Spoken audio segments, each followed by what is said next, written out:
The torrential rain pouring in the Eastern Cape has left a trail of destruction in the Nelson Mandela Bay. A number of roads have been closed due to flooding. The South African Weather Service has issued a level 6 warning of disruptive rain in the province. A number of residents in areas such as Kariega and Missionvale in Gqeberha have been evacuated to local halls. Some residents were unable to go to work in the morning as they were trapped in their homes. A number of roads have been closed, with motorists using alternative routes. Matric examinations have also been affected as the writing of computer assistant technology paper has been disrupted due to power outages at Kariega. All right, SABC News reporter Anda Nqonji is standing with the very latest on the weather conditions and the damage in Kwazakhele in Gqeberha in the Eastern Cape. Anda, of course, there is no overstating the damage these floods are causing. We are also hearing a range of issues from these bad storms, including how one person may have possibly been killed in his house as a result of being electrocuted due to exposed wires due to the flooding. Just talk to us about what you are hearing from your vantage point, and good afternoon to you. Good afternoon, Unati. It is a very gloomy mood, and afternoon to the family of Gqeberha, who recently lost a loved one as a result of these heavy rainfalls. The family says that Gqeberha, who was 76 years old, lost his life while trying to protect his family. They say that he woke up in the early hours of the morning. When he realized that there was water all over, he went straight to the plugs to try and disconnect electricity, but little did he know that fate was against him and that he would lose his life right at the scene. Well, I'm going to tell you that even coming into this area was actually nearly impossible as there was a lot of flooding on the roads. We did have to go via different routes to actually reach this particular house, just to show the extent of the damage or the extent of flooding that is in this particular area. But this family says that this is the last thing that it expected. Yes, it's a lot that their house flooded and that they are now picking up pieces and they have to start from scratch, but they did not expect that a man like Mr. Gqeberha would actually lose his life today, as he was still in a good health state and still very much capable of taking care of himself. But right now I'm going to speak to some of the family members just to find out what exactly happened and how exactly did this tragedy occur. A very good afternoon to you, ma'am. Molo, sis.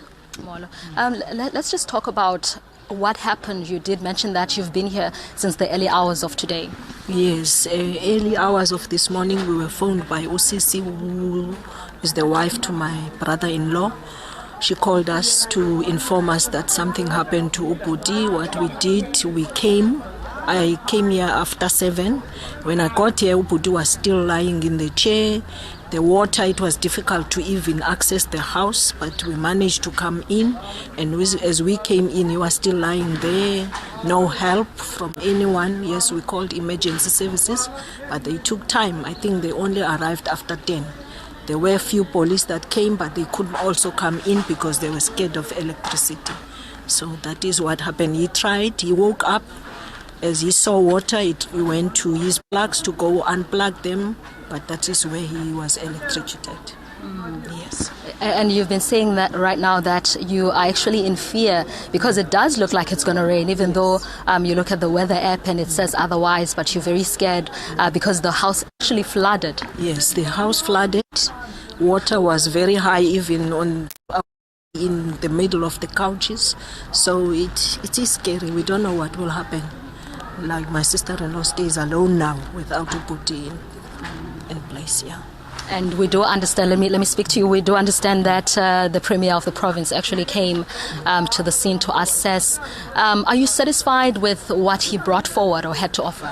Yes, into enzenayo iyavakala shemu uzamile ukuyithuthuzela ifamily wathetha naye nezinto azawukwazi ukunceda ngayo ifamily le kule kwesihlo senzekileyo ngoku. And just last one, where to from here? You did tell me that the wife to the late Nkululeko could not speak to us because she's in a deep moment of grief. Where to from here? How is Mama feeling? umama kako right tu kakhulu kako right kakhulu akaziva kahle kuba kaloku ulantsike uluze umyeni wakhe amthandayo ixesha ebejonge into zohlala naye because bengenanto ubutata bengumuntu ophilileyo engento anetse kagula ngayo azibika ngayo ba uyagula kanye kwenzeka ntoni na isihlo nje esimuthusile kakhulu eso umzimba wakhe ukho right intoni inhliziyo yakhe nayo kakhulekanga. Thank you so much, Mama.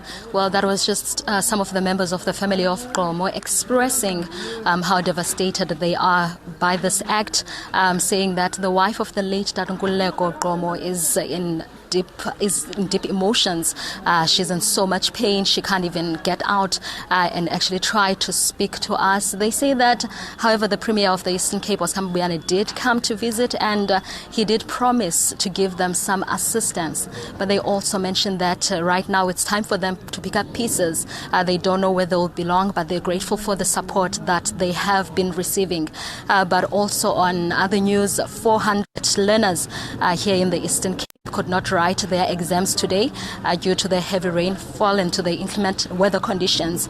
The Minister of Basic Education said that it was the last resort. They had to make sure that they halt all the classes to ensure the safety of every learner. But right now, from myself, Anda Nqonji, and colleague Nelson Mandela, it's back to you in studio. Thank you very much, Anda, for that, of course, devastating news coming out of the Eastern Cape. Anda, there for us in Kwazakhele in Gqeberha.